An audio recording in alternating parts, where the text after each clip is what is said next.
Estamos ya por la letra número 17 del alfabeto de este salmo, que es el alfabeto hebreo. 22 letras tiene el alfabeto hebreo. Y vamos por la letra P, dice aquí, que significa el abrir la boca. Eso es lo que significa esa palabra. Y si usted ve la letra en hebreo, si usted puede verla, tiene la apariencia de una boca. Es extraordinario lo que es el lenguaje hebreo. Cada día me gusta más indagar la sabiduría que hay en ese idioma. Dice aquí, vamos a leer 8 versículos con toda reverencia. Todos tenemos la Biblia, estamos en la presencia de Dios, tenemos que estar con reverencia a leer la palabra del Altísimo. Dice el Salmo 119, a partir del versículo 129, maravillosos son tus testimonios, por tanto los ha guardado mi alma. La exposición de tus palabras alumbra. Haz entender a los simples. Mi boca abrí y suspiré, porque se deseaba tus mandamientos. Mírame y ten misericordia de mí. Como acostumbra con los que aman tu nombre, ordena mis pasos con tu palabra, y ninguna iniquidad se enseñoree de mí. Líbrame de la violencia de los hombres, y guardaré tus mandamientos. Haz que tu rostro resplandezca sobre tu siervo, y enséñame tus estatutos. Ríos de agua descendieron de mis ojos, porque no guardaba tu ley. Oremos. Padre, delante de nosotros está tu santa palabra, esa palabra que por medio de la misma creaste los cielos y la tierra, esa palabra que no retorna vacía, sino que hará aquello por el cual tú lo has enviado. Esa palabra que dice que el cielo y la tierra pasarán, pero tu palabra no pasará. Esa palabra que es medicina a nuestros huesos, esa palabra que fortalece nuestras vidas, Señor, que es nuestra lámpara, nuestra guía, que es nuestro todo. Esta palabra que es nuestra comida, porque no solo de pan vivirá el hombre, sino de toda palabra que sale de la boca de Jehová vivirá el hombre. Esa palabra, Señor, que nos alimenta, que nos nutre, que es carne, tejidos y nervios, cuando llega en verdad al corazón de los hombres. Esa palabra que por medio de ellas nos ha hecho renacer para una esperanza nueva en Cristo Jesús. Esa palabra que produce el nuevo nacimiento. Por esta palabra, Señor, nosotros oramos que nos ayude a poder a entenderla, a practicarla. Señor, ayúdame a mí, oh Dios, a poder expresarla sin apartarme ni a izquierda ni a derecha de este mandamiento. Ayúdanos, oh Dios, porque sin ti nada podemos hacer. En el nombre de Jesús. Amén. Nos encontramos pues en la letra número 17 de este Salmo 119. Para mí ha sido y es una aventura muy, pero muy gloriosa poder estudiar por primera vez en los años de mi servicio al Señor, poder estudiar este Salmo completo. Y ya solamente nos faltan algunas 5 o 6 letras para concluirlo. Pero estamos ahora en la letra P, que significa en hebreo, les decía, el abrir la boca. Yo quisiera de alguna manera poder discernirlo, porque es que esa letra hebrea significa eso. Posiblemente está en estos mismos 8 versículos, y ya veremos cómo el Señor pues nos ayuda a poder entenderlo. Comienza este salmo hablando de esta palabra. En el versículo 129 habla de maravilla. Dice: maravillosos son tus testimonios, por tanto los he guardado mi boca. Maravilloso. ¿Qué es una maravilla? Lo primero que yo quisiera entender cuando yo leo esta palabra, ¿qué es lo que Dios llama una maravilla? Ciertamente, la palabra maravilla, usted la ha usado, ¿no? Eso fue una maravilla. Eso es algo maravilloso. Creo que en uno de los cánticos estaba la palabra maravilla, y también en el salmo que leyó el hermano Miguel, Salmo 27, maravillosos son tus obras, maravillosos son tus dichos. La palabra maravilla significa algo que brilla, algo que es un espectáculo, algo maravilloso. Pero a mí me gusta siempre entender la cosa por la óptica de lo que mi Dios dice, ¿no le parece? Me gusta estudiar las cosas por lo que dice la palabra. Nuestro pensamiento, nuestra manera de ver las cosas. Yo podía buscar la palabra maravilla en un Larousse, ¿verdad?, de la lengua española, y me da una definición. Está bien, la definición de un diccionario.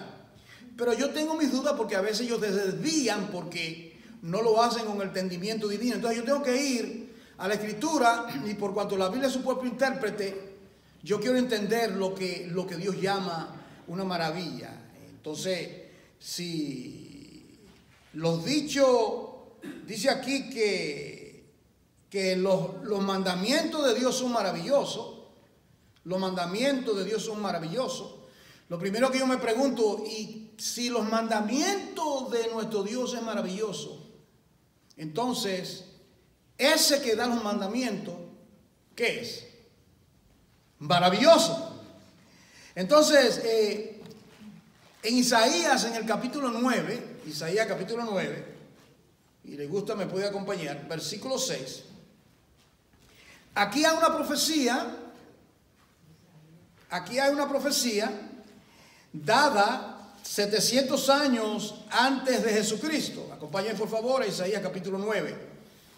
Y habla del nacimiento del Mesías. El Mesías habla de su nacimiento. Y habla de que había de nacer, versículo 6, un niño nos es nacido. Hijo nos es dado, y el principado sobre su hombro, aquí viene, y se llamará su nombre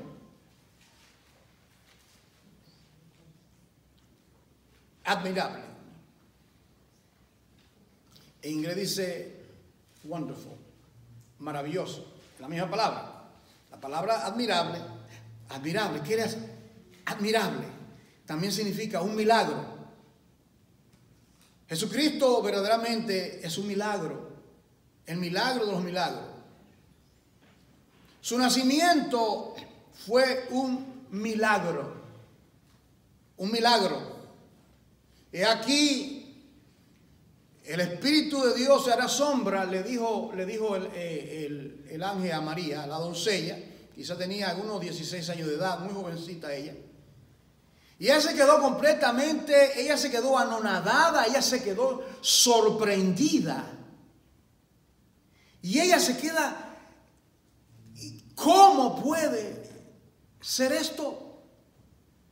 ¿Cómo puede ser esto? Que la esclava del Señor, la sierva del Señor, va a concebir. Yo no conozco varón. ¿Y sabe lo que yo siempre digo? El varón te conoce a ti, María. No conozco varón. Esto es algo maravilloso. Yo no lo puedo entender. Entonces, aquí lo primero que yo veo en este texto que habla de que los testimonios del Señor son maravillosos. Bueno, Él hace maravillas. Él hace maravillas.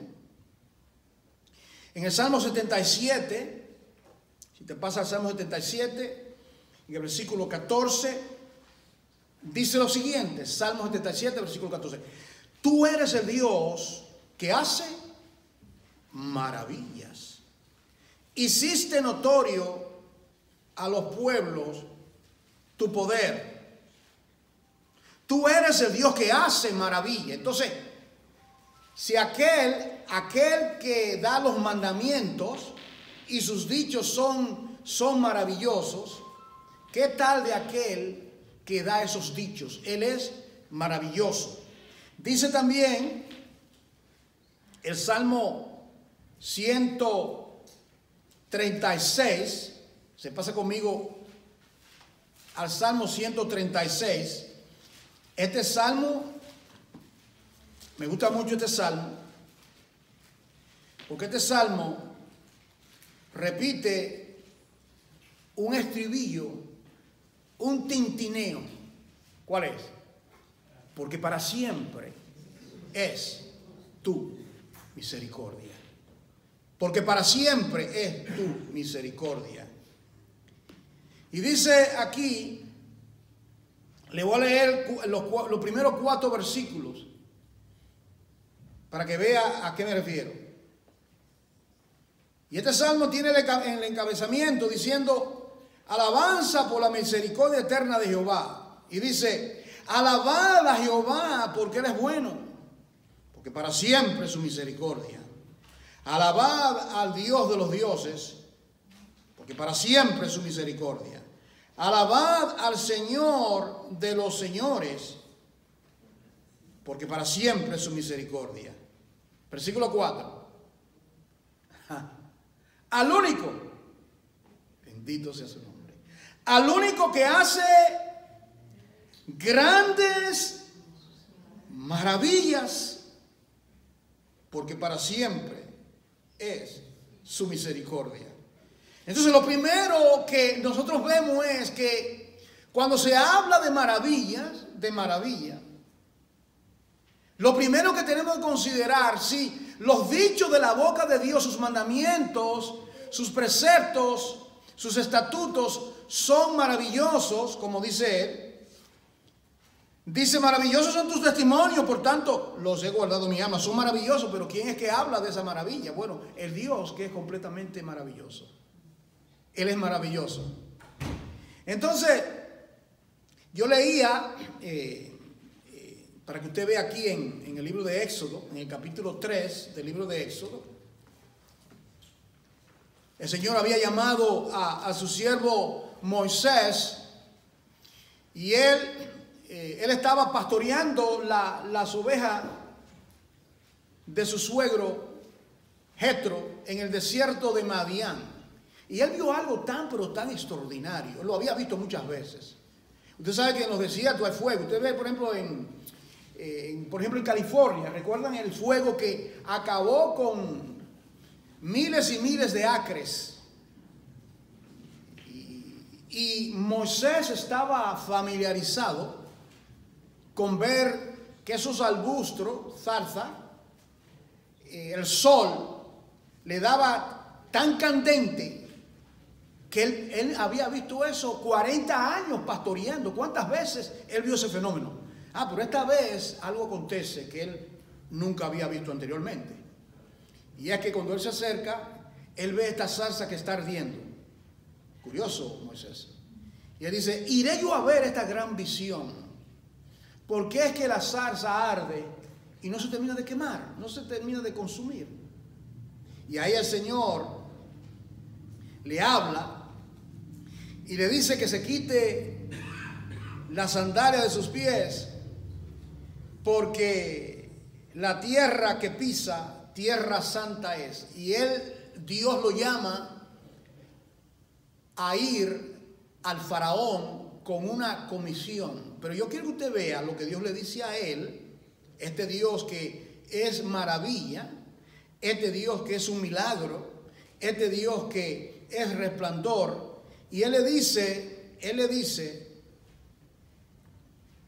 el versículo 19, cuando Dios está dialogando con su siervo Moisés, él le dice, Dios le dice, mas yo sé que el rey de Egipto no os dejará ir sino por mano fuerte.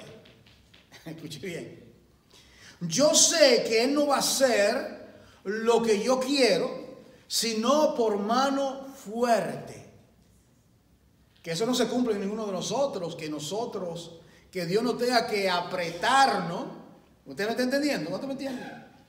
Apretarnos los tornillos para que nosotros obedezcamos. Bueno, este monarca, Dios lo había levantado con propósito. Entonces le dice en el versículo 20, le dice, pero yo extenderé mi mano y heriré a Egipto. ¿Con qué? ¿De qué manera Dios va a herir a Egipto? Con todas mis maravillas que haré en él. Y entonces os dejará ir. Dios, las plagas de Egipto, cada una de ellas era el Dios que hace maravilla, haciendo básicamente los comandantes dijo, es que tú no te das cuenta que ya Egipto está destruido, por favor, deja que esa gente se vaya a ofrecer a su Dios allá. Egipto está destruido. Finalmente, la maravilla que hizo fue la maravilla de cuando el cordero fue inmolado y la sangre fue puesta en los dinteles, en los postes de la puerta. Y Dios salvó al pueblo de Israel y el pueblo salió, pasó, ni una gota de agua mojó sus vestidos, pasó. Y yo quiero que usted sepa, hermano, que no estamos hablando de 50,000 personas. Todos los estudiosos de la Biblia, y yo estoy de acuerdo, dice que había aproximadamente como 2 millones de personas. Yo había dicho anteriormente como 1 millón, pero cada vez constantemente al estudiar esto y investigar, dice que la mayoría dice, había como 2 millones de personas. Bueno, solamente habían 600,000 hombres. Añádale las esposas, añádale el papá, la mamá y los demás. Y además de eso, una vasta multitud, un grupo de personas que se mezclaron con ellos y ellos vieron las maravillas de Dios. Aquí tenemos que hacer nosotros una aplicación y preguntar, ¿ha hecho maravilla Dios con la vida suya, hermano?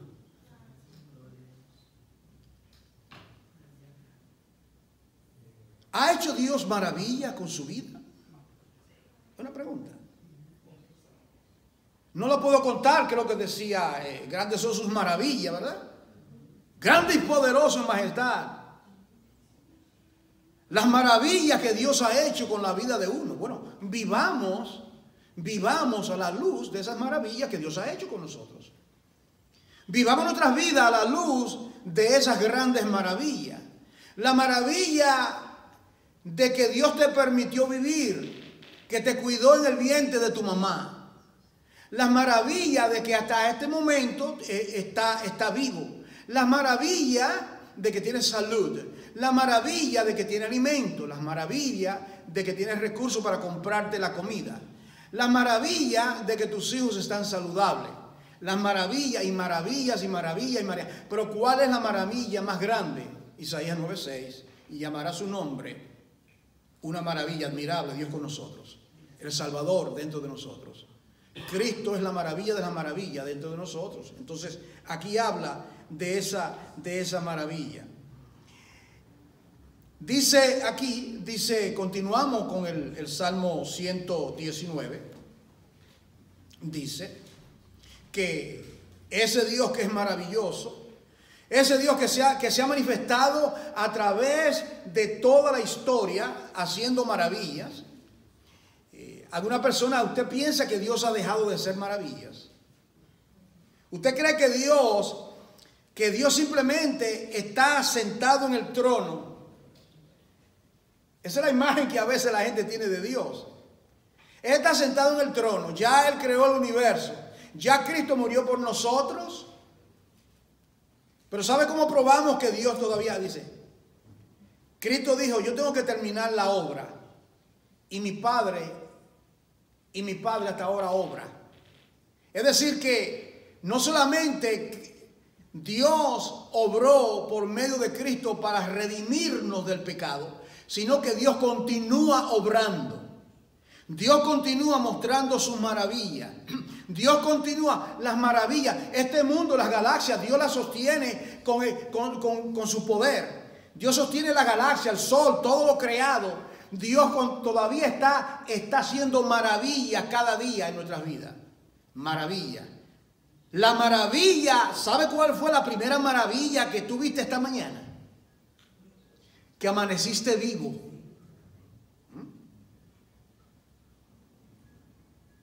¿Sabe cuántas personas dicen que mueren cada segundo? Cada segundo. Entonces son 600, no sé cuánto, pero hay un número. Diariamente en el planeta mueren miles y miles de personas. Y algunos se van para la eternidad, aún sin Cristo, que es lo triste. Pero tú estás vivo. Tú estás vivo, Dios te ha dado vida. Dice aquí viene ahora, note usted, los primeros 3 versículos, aquí, los primeros 3 versículos de 129, 130, 131, son declaraciones sobre la palabra. Primeramente dice que los testimonios de Dios son maravillosos. Sus testimonios son maravillosos. Y como son maravillosos, ¿qué yo debo hacer con eso que es maravilloso? ¿Qué dice? Yo debo entonces guardar. Los ha guardado mi alma. Los ha guardado mi alma. Los he, como un tesoro, los he guardado. Él dijo, en mi corazón he guardado tu palabra para no pecar contra ti. En mi corazón he guardado tu palabra para no pecar contra ti. Este texto, me fascina este texto, el versículo 130. Note usted que todo esto, estos tres versículos son declaraciones que él hace con relación a la palabra. Los 3 versículos, 129, 30 y 131. Lo primero que dice es que son maravillosos sus testimonios. Luego ahora dice que esos testimonios, que es la palabra, dice la exposición de tus palabras alumbra. La exposición de tu palabra alumbra. Es decir, la declaración de tu palabra, la apertura de tu palabra. Para entender hay versículos en la Biblia que para uno poder entenderlo correctamente, uno tiene que entenderlo de la manera que un hebreo entendía esto. Recuerda que la Biblia fue escrita por hebreo y para hebreo, primeramente. Eso es lo que hay que entender esto. Yo siempre lo digo a los estudiantes en la clase. Entonces, ¿qué significa que la exposición de tu palabra trae luz? ¿De qué está hablando? Bueno, para que usted tenga una idea más clara. Las casas de los hebreos no tenían ventanas, solamente tenían una puerta. No tenían ventanas, la mayoría de las casas. Entonces, ¿de qué manera podía entrar la luz? Solamente por esa puerta. Entonces, ¿qué tenían ellos que hacer durante el día? Para no tener una antorcha encendida, tener la puerta abierta. Ahora, se levanta alguien por la mañana, digamos a las 4 de la mañana, no puede abrir la puerta porque está en completa oscuridad. Tiene que poner la antorcha. Pero cuando ya comienza a amanecer, ¿qué acontece? Que comienza a penetrar, a iluminar la alcoba, la casa de los hebreos. Entonces entraba, esos rayos de luz penetraba y todo lo que estaba en tiniebla comienza a estar en luz. La palabra, la palabra que usa aquí, alumbra, org, que es la misma palabra que aparece en el libro de Génesis. ¿Qué dice el libro de Génesis? Y dijo Dios, sea la luz. Es decir que, ¿qué dice el versículo 2? Génesis 1:2. Y la tierra estaba desordenada y vacía, y tiniebla cubría la faz del mundo. Y dijo Dios, sea la luz, y por medio de su palabra vino la luz. Vino la luz. Con el apóstol Pablo en 2 Corintios 4, no lo voy a buscar, él dice, él compara a la palabra que ha llegado a nuestros corazones.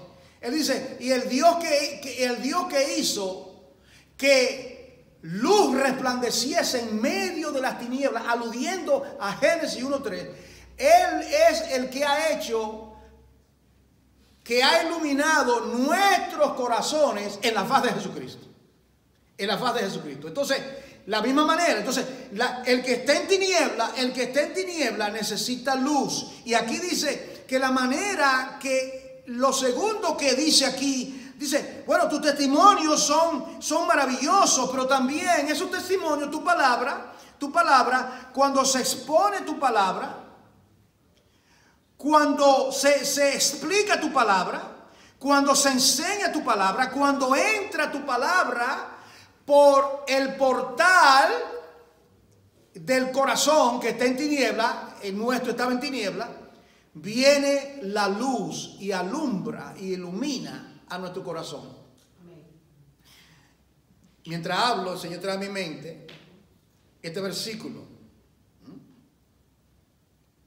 A los suyos vino y los suyos no le recibieron, mas a todos los que recibieron, como dice, le dio potestad de ser hechos hijos de Dios.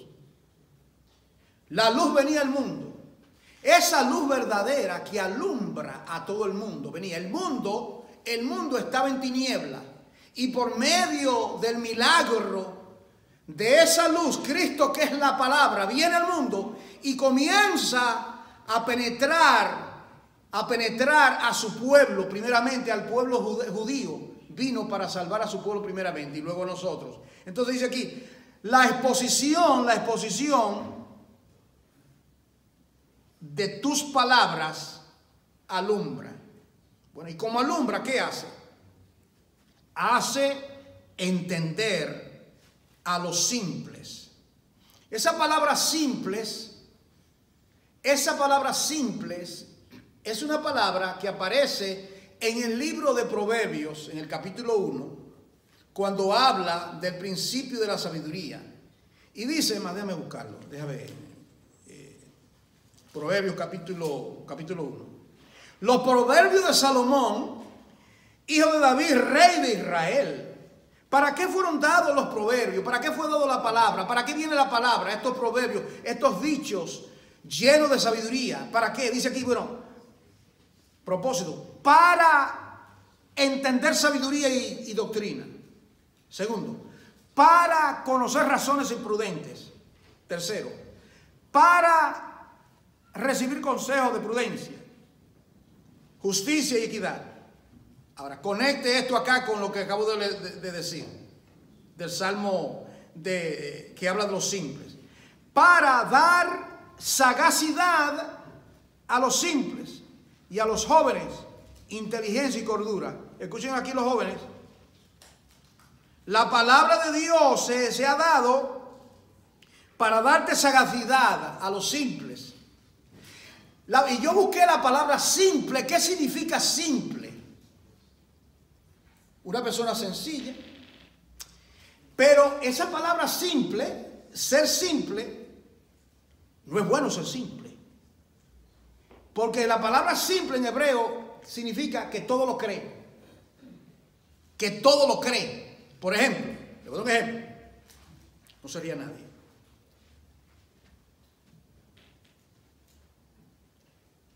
Un simple oye cualquier cosa y dice amén sin discernir. Por ejemplo,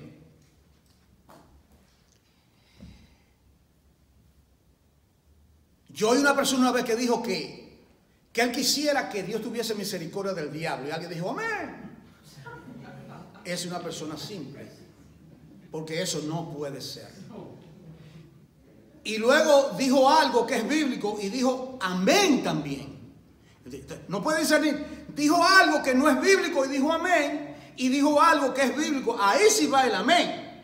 Entonces, la palabra simple significa que tiene la ventana abierta, que cualquier cosa entra. Por eso que dice que esta palabra, los proverbios son para dar sagacidad, ¿ves? Dar sabiduría, que sea sagaz y que cuando venga algo que no es de Dios, tú lo sepas rechazar. Lo pone a un lado, lo rechaza. Eso no es de Dios. Eso se llama, la palabra bíblica es discernimiento espiritual. Separar lo precioso de lo vil. Separar en lo que es de Dios y lo que no es de Dios. Yo hablaba a los hermanos de una falsa doctrina que estamos estudiando hace poco. Yo les decía que la única manera de nosotros discernir algo falso es por la palabra. De la única manera es por las escrituras. De la única manera que usted puede detectar si viene una secta, un testigo de Jehová o alguien le toca la puerta, usted puede tener un diálogo con él o con ella por medio de la palabra de Dios. Entonces, dice aquí el Salmo 119, versículo, dice que para que hace entender a los simples, ¿no? Usted está captando. Entonces, la exposición de la palabra, la explicación de la palabra hace que aquellos que son simples, que todos lo quieren creer, él va creciendo. Ella va creciendo en la palabra y de manera que ya no le dan gato por liebre. ¿Cuánto me entienden? Puede entenderlo, va creciendo en la palabra, ama la palabra, estudia la palabra de día y de noche, atesora la palabra, la saborea, la subraya, la ama la palabra.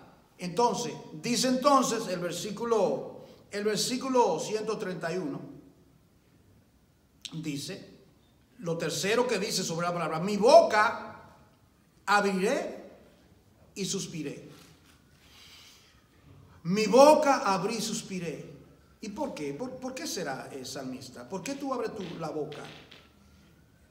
Mi boca abrí y suspiré. ¿Y por qué? Porque deseaba tus mandamientos. Esa palabra suspiré, ¿usted sabe lo que es suspiré?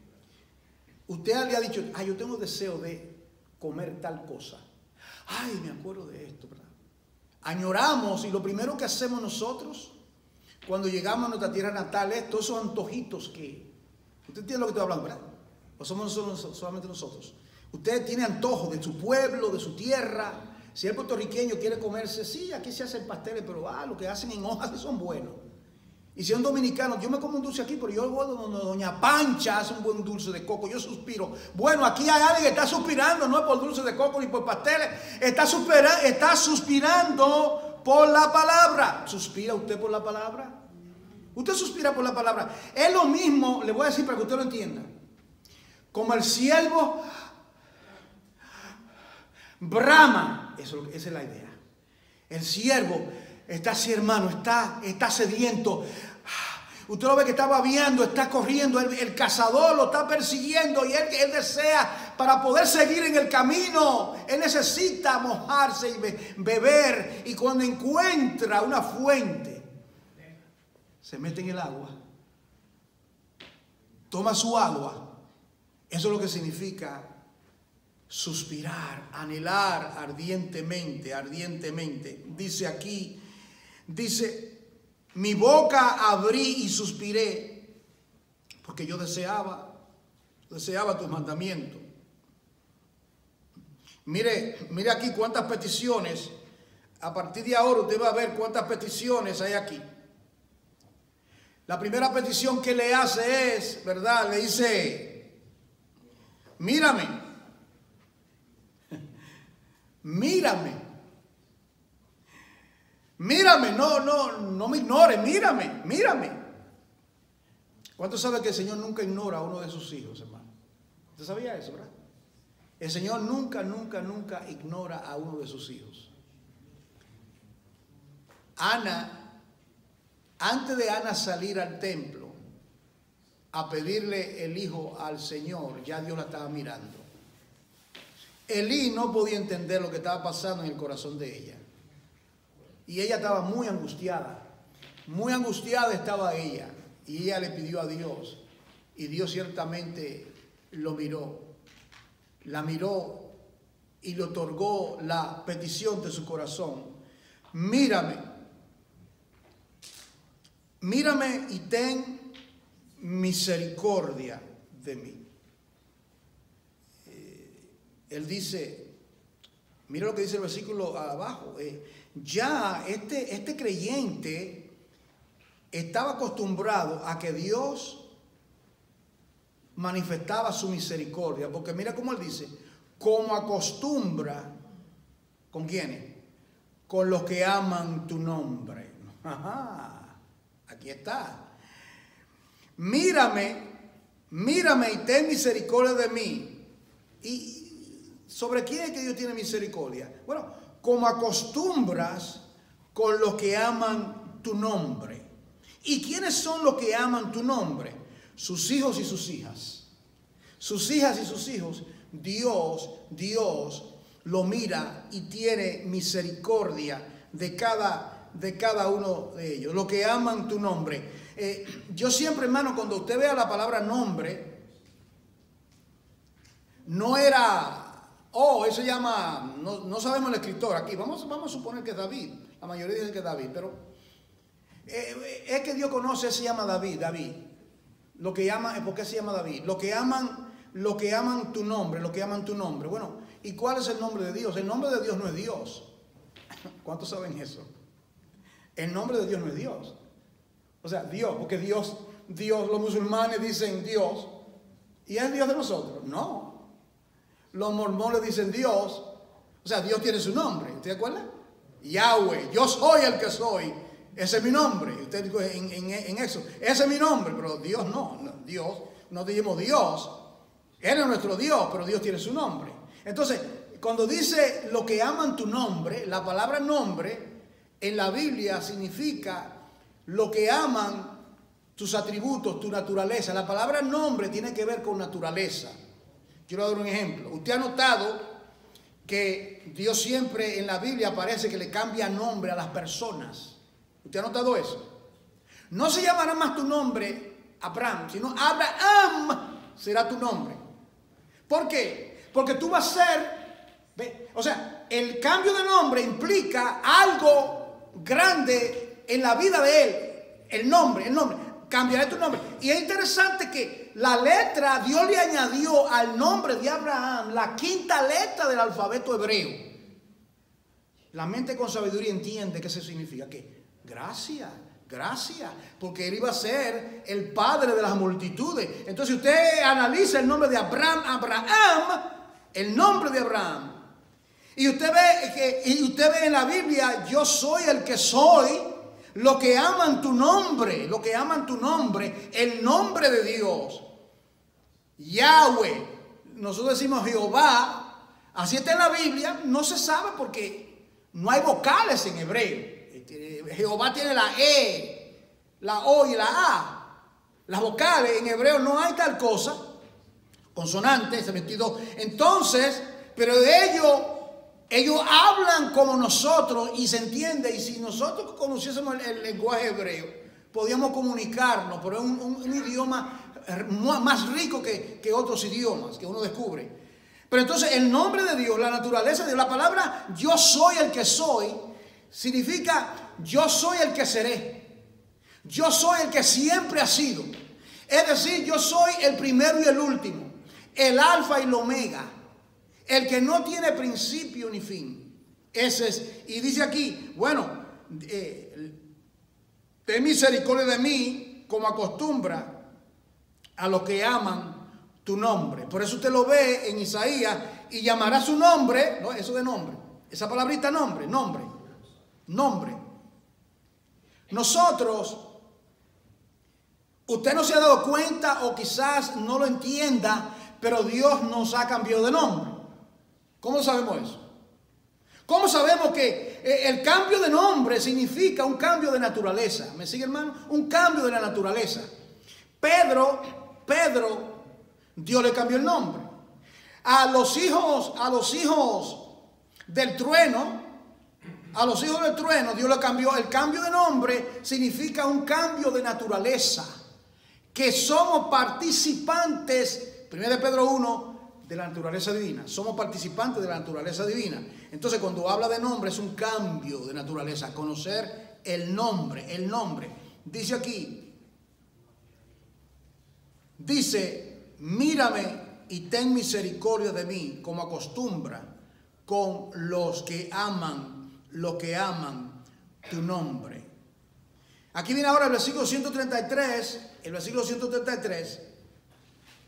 y aquí viene, él está orando porque está siendo acosado por los impíos. Siempre usted no nota que el impío aparece aquí.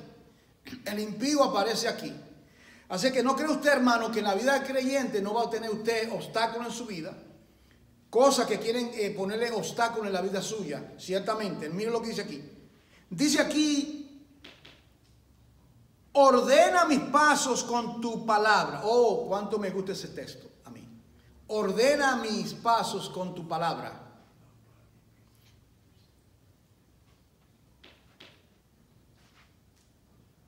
Ordena mis pasos con tu palabra. ¿Y de qué manera? Él dice en este mismo salmo la manera que Dios ordena sus pasos. Con una luz. Lámpara es. ¿Recuerdan? Lámpara es a mis pies. Es como decía así. Lámpara es a mis pies tu palabra. Voy a dar un paso y no sé lo que va a acontecer. Nosotros no sabemos dar nuestros pasos. Si usted cree que puede, yo lo voy a felicitar al fin del culto. Ore por mí. Porque aquí dice que Dios tiene que ordenar nuestros pasos, hermano. Aquí dice que necesitamos la lámpara. Entonces dice, ordena, mira esta palabra, pon en orden. Y mis pasos significan las decisiones de la vida, hermano. Lo que vamos a hacer. Nosotros estamos viviendo este momento. No sabemos el próximo paso que vamos a dar y qué va a acontecer. Pero Dios sí lo conoce. Entonces, ordena mis pasos. Le voy a dar un ejemplo. A mí me fascina porque la Biblia es súper intérprete, ¿verdad? Y le doy gracias a Dios que mientras hablo, Dios lo trae así claro a mi mente. Era el tiempo de Isaac casarse. ¿Sabe cuántos años tenía Isaac? ¿Quién sabe? 40. O sea, un solterona que ya está, que tiene más de... Dice, para mí una esperanza, él tenía 40 años. Entonces, ¿qué hizo? ¿Qué fue lo que hizo Abraham? ¿Qué hizo Abraham? Que llamó a su siervo, Eliezer. Le dijo, mira, pon tu mano sobre mi muslo y júrame que tú no vas a tomar una mujer extraña para mi hijo Isaac. Si no, la vas a tomar de mi descendencia. Pregunta, ¿qué necesitaba hacer Dios con la vida de Eliezer para que él pudiese tomar una mujer israelita? El texto. ¿Qué tiene que hacer? Ahí está. Dios tenía que ordenar sus pasos. ¿Me está siguiendo, hermano? Ordena mis pasos. Entonces él podía, si él le dice, mire, un ejemplo, si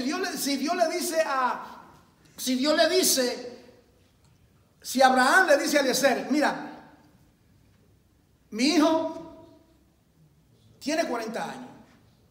Ya es tiempo que este muchacho, ya un hombre, ya es tiempo de que tenga su mujer. Vete a la tierra y tráele una mujer. No fue así que le dijo. ¿Por qué? Porque Eliezer podía mirar y dice, wow, mira, esa sí es guapa, mira qué bonita está esa. Y era una impía. Una impía, ¿verdad? Y a Eliezer le caía bien. Oído, los padres, están captando. A veces hay un rubiroso por ahí que no es creyente. Ay, pero qué bien es educado. ¿Es creyente ese? Aunque como decimos nosotros, que sea un limpiabota.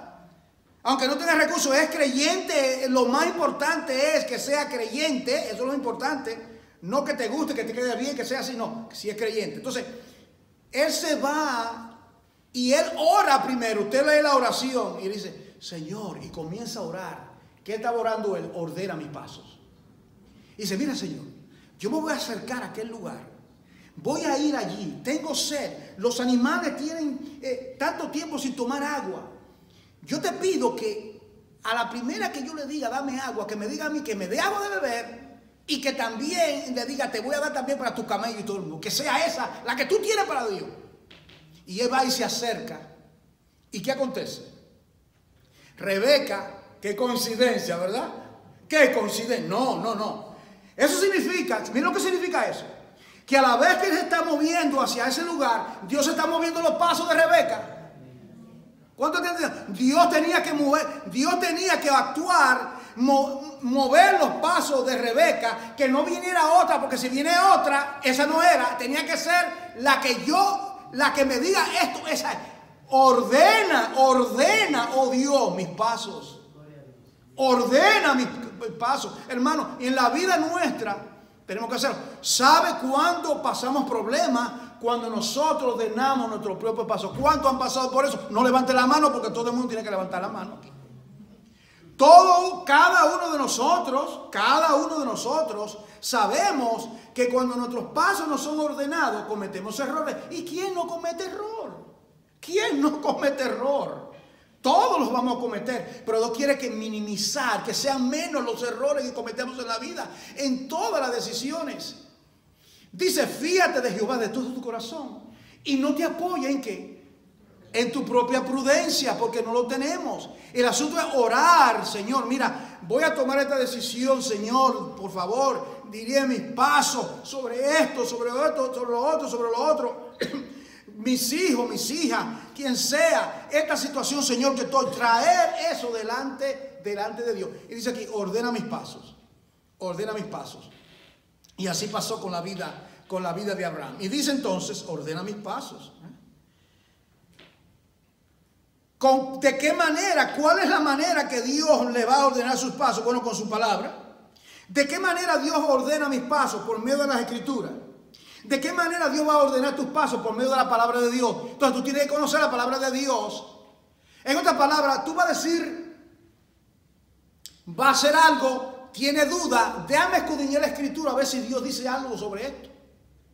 ¿Me está entendiendo? Vamos a ver qué dice la Biblia sobre esto. Voy a tomar esta decisión, voy a hacer esto y lo otro. Déjame ver si la palabra de Dios dice lo que yo debo hacer. Y seguramente, la Biblia, directa o indirectamente, hay un principio que te ayuda a ti a analizar o a resolver tal y tal situación. Yo encuentro personas que dicen que quieren ser políticamente correctas y dicen, oh no, la Biblia no dice eso. Porque la Biblia no menciona una palabra. Por ejemplo, la Biblia no menciona la palabra Trinidad. Un ejemplo. Ah, no, eso la Biblia, yo no encuentro la Biblia Trinidad, la palabra Trinidad. Pero es aparente. La Biblia no aparece la palabra átomo. La Biblia no aparece la palabra átomo, no es tal cosa como un átomo. La Biblia no aparece la palabra química, no hay química. En la Biblia no aparece la palabra biología, no hay vida, estudio de la vida. Entonces, tenemos que ser inteligentes. Entonces, la palabra de Dios, los principios de la palabra de Dios es que nos ordena nuestros pasos. Dirígeme. Para así decirlo, usted ve, por ejemplo, cuando uno está conduciendo su auto, usted nota que las líneas que usted de noche brillan, las líneas que están en la carretera. ¿Por qué brillan? Para que usted tenga sentido de dirección, ¿no es cierto? Usted puede estar en un lugar, como cuando yo viajaba para Pensilvania, que no había luz por ningún lugar, había una parte que no hay nada de luz. Yo tenía mi luz del día, pero también yo estaba mirando para mantenerme donde tenía que mantenerme. Yo estaba mirando para no irme a la izquierda y a la derecha. Note usted en la pista cuando aterrizan los aviones. Ellos tienen radar y todo eso, pero eso a veces no funciona, hay un problema, no funciona. Y cuando ellos van a aterrizar, ellos tienen una luz, hay luces que le están indicando. Usted no ve el aeropuerto, la luz, usted lo ve. Para guiar el trayecto del avión para que llegue seguro al puerto. Lo mismo los barcos. ¿Y qué de nuestras vidas? Tenemos la brújula, que es la palabra, tenemos el mapa, que es la palabra, y por medio de ella que nosotros somos guiados. Y necesitamos cada día más. Entonces dice aquí, ordena mis pasos por tu palabra, y ninguna iniquidad se enseñoree de mí. En otra palabra, yo no quiero dar un paso mal dado, porque la iniquidad se va a apoderar de mí. Creo que fue la semana pasada que el hermano Luis leyó el Salmo 73 y él hablaba. Él dice, mis pies por poco resbalan. ¿Recuerdan esa parte? Mis pies por poco resbalan. Porque yo no estaba en el santuario. Yo estaba mirando a los enemigos. Yo estaba mirando para aquí y para allá. Y dice entonces, pero entrando por el santuario, ahí fueron ordenados mis pasos. Entendí el fin de ellos. Entendí la palabra cuando yo entré por el santuario. Dice aquí, versículo 134. Líbrame de la violencia de los hombres. Yo quiero que usted capte esto, hermano. Necesito, Dios, que tú ordenes mis pasos.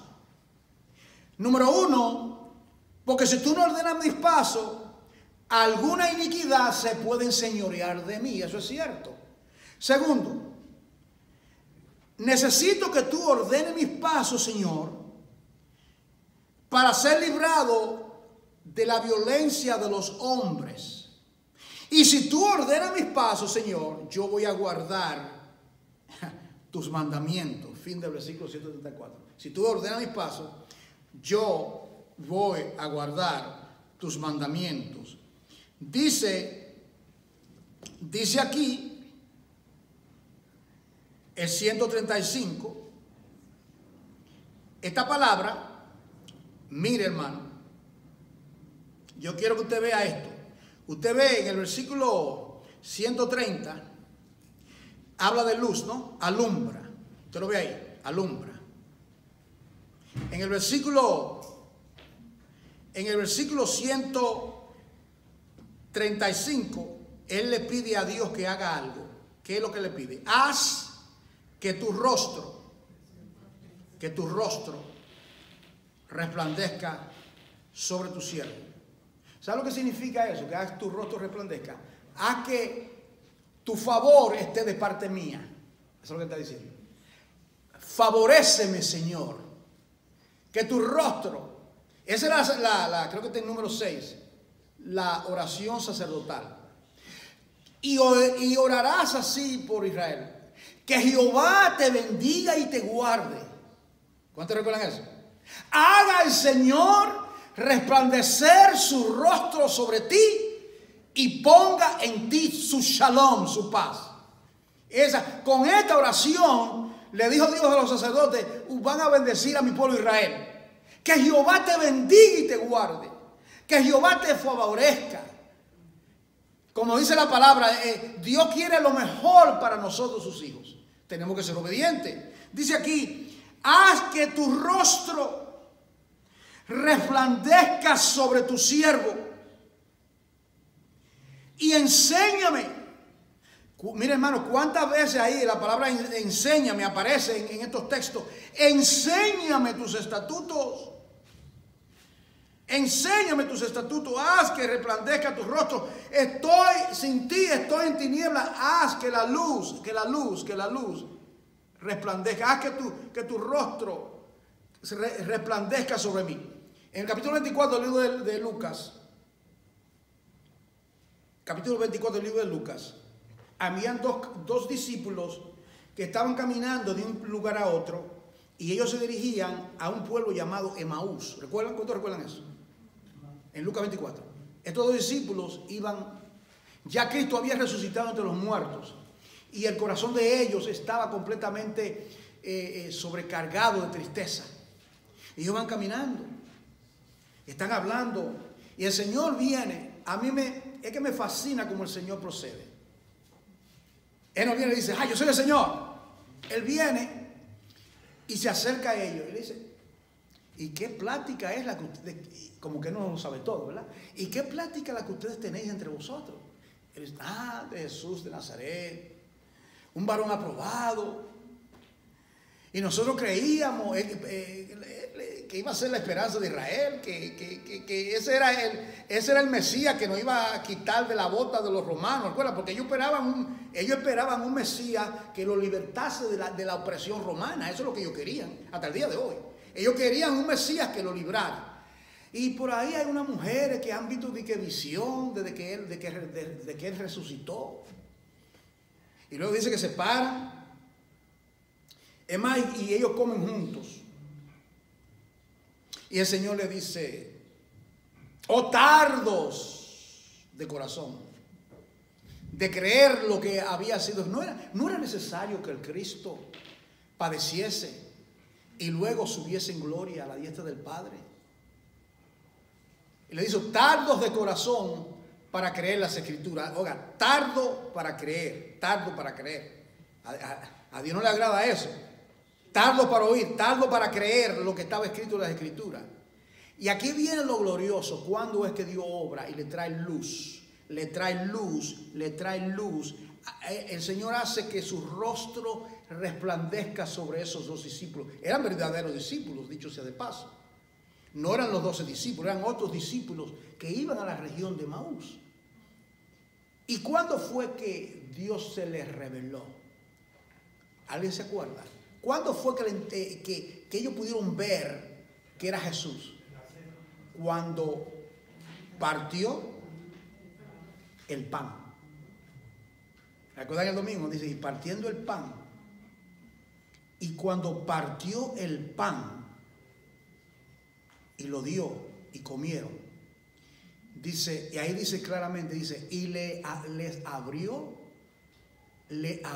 el entendimiento, porque sus ojos estaban velados para que no le reconociesen. Ay, hermano, yo quisiera tener como 2 horas para explicarle eso, pero no lo tengo. ¿Sabe qué me enseña eso a mí? Que es posible ser creyente y tener todavía un velo. Acabo de decirle que eran creyentes. Acabo de decirle que eran creyentes. 2 discípulos. Ellos necesitaban algo. Eran creyentes. El Señor los amaba. Dice, ¿y por qué tenían el velo? Dice, estaba en su corazón lleno de incredulidad. Ellos habían oído ya. Cristo se había manifestado. Cristo había estado ahí 3 años predicando, haciendo milagros. Eso era noticia de última hora. La crucifixión de Jesucristo se había propagado de que Él había resucitado de los muertos, y ellos todavía estaban con esa incredulidad. Yo no creo. Tomás, si yo no meto el dedo en el costado, yo no creo. Incrédulo. Hermanos, amados hermanos, no seamos incrédulos, amada iglesia. No podemos, tenemos que creerle al Señor, hermano. Pecamos cuando nosotros dudamos lo que Dios ha dicho. Pecamos nosotros si usted duda lo que Dios dice en su palabra. Él lo dijo, aunque yo no lo entienda, yo lo creo porque Dios lo dijo. Entonces, dice que el Señor le abrió el entendimiento y ellos finalmente se dan cuenta que es Él. Y el Señor se desaparece en el momento. Aquí viene ahora este versículo importante. Dice que Jesucristo tomó lo que los hebreos llaman Tanakh en la Biblia hebrea, de Génesis hasta Malaquía. El Nuevo Testamento se terminó el Nuevo Testamento creo que 150 años después. Es decir, que ellos estaban predicando. Yo pregunté a alguien los otros días que si se podía predicar con el Antiguo Testamento, y algunos dijeron que no. ¿Cómo que eso? ¿Dónde tú estás? Si ellos predicaron el Evangelio 150 años y Cristo predicó, ¿qué era lo que Cristo usaba para predicar? Oye, pero qué falta de entendimiento tiene el pueblo de Dios, ¿sabes? Decir algo así. Porque yo le pregunté que si se iba a una tribu y solamente tenía el Antiguo Testamento, si podía predicarle a esa tribu. Oh, no, no se puede, porque... Y el Nuevo Testamento vino 150 años después. Recuerda, estaba siendo escrito. Pablo todavía no se había convertido y Pablo escribió 14 libros del Nuevo Testamento. Necesitamos entendimiento, necesitamos conocer las cosas, hermano. Que necesitamos conocer. Entonces, dice que él cogió las escrituras y cogió la ley, el Torá, el Pentateuco, tomó los profetas y los salmos, es decir, cogió toda la Biblia y le dio un estudio bíblico, no sé cuántas horas estuvo ahí. Él se quedó con ellos porque se hacía tarde y ahí viene el Señor y le abre el entendimiento cuando parten el pan y ellos ven al Señor de gloria. Ellos quedan, un milagro, ¿no? Un milagro. Isaías 9:6, un milagro. Vieron al Señor de gloria. Y ahí era que ellos ya querían, ahora sí, ahora querían quizás abrazarlo, querían que, no, ahora el Señor cumplió el propósito y Él se desaparece. Y ellos dicen, no ardía nuestro corazón. ¿Cuándo ardía? Cuando nos abría las escrituras. Y si las escrituras hay que abrirlas, ¿cómo están las escrituras? ¿Sí? ¿A usted no le pasa eso? Que usted lee un texto y usted no lo entiende, por más que le dé vuelta. ¿A cuánto le pasa? Yo tengo la Biblia, leyendo la Biblia 50 años, hermano. Y no soy superficial, porque yo no tengo que leer, yo tengo que escudriñarla para poder presentarme delante de Dios y delante de ustedes. Y hay cosas que yo tengo medio siglo esperando y todavía. Y a veces he esperado 20 años y de repente ¡zup!, viene la revelación del Señor. Y así le pasa a usted. Pero uno tiene que ser diligente y uno se goza. Gloria a Dios, pero yo no he visto esto. Bendito Dios. Y uno alaba al Señor. Ellos alabaron al Señor porque Dios le abrió. Entonces las escrituras están cerradas. Ahora, para el que no conoce a Cristo, están herméticamente cerradas. Ni con una grúa la abre. Pero del momento que un creyente, el Señor le habla el entendimiento y Cristo viene a su vida, ahí, aunque no conozca un texto bíblico, ya comienza a conocer al Señor y ahí comienza gradualmente esa persona a entender las sagradas escrituras. Comienza a entenderlo. Así que, hermano, no se desanime por lo que no entiende. Dele gloria a Dios por lo que Dios le está enseñando. Toda la semana yo aprendo algo nuevo de la palabra. Toda la semana, es más, casi diariamente. Porque yo amo el aprender. Tengo sed de aprender y de conocer para poder compartir. Pero entonces yo tengo el que hace así, ¿qué pasa? El que toca, se le abre. Entonces hay que estar tocando, Señor, enséñame, muéstrame, abre, me dirige mis pasos, muéstrame tu palabra. Y dice, llegando a lo último, dice aquí, haz resplandecer tu rostro. El Señor resplandeció su rostro sobre los caminantes de Maús. Resplandece su rostro sobre tu vida cuando disciplinadamente escudriña las escrituras y la estudia y la ama. Y la lee y la vuelve a leer. Y dice aquí en el último versículo, ríos de agua descendieron de mis ojos. Ay. ¿Cuándo es que ríos de agua deben descender nuestros ojos? Cuando pecamos, ¿no? Porque no guardaban tu ley. No guardar la ley es pecar contra Dios, ¿no es cierto? Hay que guardar la palabra. Ley es la Torá, la palabra. Y es interesante. La palabra ley en la Biblia, la palabra más mal interpretada en la Biblia es la palabra ley. ¿Y sabe cuál es el versículo más mal interpretado en la Biblia? No vivimos bajo la ley, vivimos bajo la gracia. ¿Usted ha oído eso? Y yo le digo, explícame lo que eso significa. Porque la palabra ley hay que ver en el contexto que se usa. La palabra ley, ¿me entiendes? Entonces dice, no, eso es la ley. Digo, sí, la ley de Jehová es perfecta y convierte el alma. ¿A cuál ley tú te estás refiriendo? Es el entendimiento, que no hay entendimiento. Ahora, la ley, si dice ley, yo aprendí los otros días esto. Los judíos, en los tiempos de Jesús, cuando Cristo reprendía a los fariseos y a los escribas, es por la siguiente razón.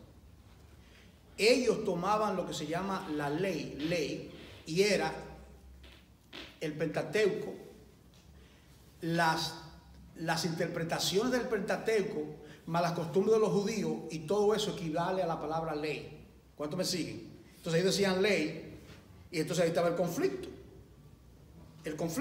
Porque Cristo hablaba de la ley pura, y ellos hablaban de las tradiciones. Entonces, usted se da cuenta, entonces dice, tú el día de reposo, tú guardas, y ustedes violan la palabra por vuestras tradiciones, escriba, hipócrita, porque ellos daban una interpretación a la ley. Entonces, cuando Pablo habla en el Nuevo Testamento de la ley, hay que saber a qué se refiere. Si él se está refiriendo a la ley pura, el Pentateuco, o si está refiriendo a las tradiciones, para uno no malinterpretarlo. Entonces, hoy los judíos nos dicen a nosotros, ustedes también hacen lo mismo, porque ustedes entonces tienen la palabra y luego tienen concilio, tienen dogma, constitución, un montón de cosas que le han añadido, y ambos pueblos han pecado contra Dios y ambos tienen que arrepentirse. Y lo que Dios está haciendo es trayéndonos a pureza, y la solución a todo esto es la palabra de Dios, que la palabra de Dios nos limpie. Y terminando, voy a repetirte esto. Mire las peticiones que aparecen en esos versículos. Mírame. Versículo 32. Mírame. Después que me mire, ten misericordia de mí. Ordena mis pasos. Líbrame del pecado. Líbrame de la opresión. Resplandece tu rostro sobre mí y enséñame. Enséñame. Hermano, que el Señor nos enseñe, amados hermanos. Que el Señor nos corrija por su palabra. Para la próxima semana, si Dios nos concede el privilegio, continúe leyendo. Concéntrese en la letra número 18, del versículo 137 al 144. Que Dios sea glorificado. Oremos. Padre, en el nombre de Jesús, quiero darte las gracias por tu infinita misericordia que tú tienes con nosotros. Gracias por tu palabra, que es bálsamo, es luz, es pan, es medicina a nuestros huesos. Te pido, Padre, que nos ayude, Señor. A ti sea la gloria en la iglesia, en el nombre de Jesús. Amén.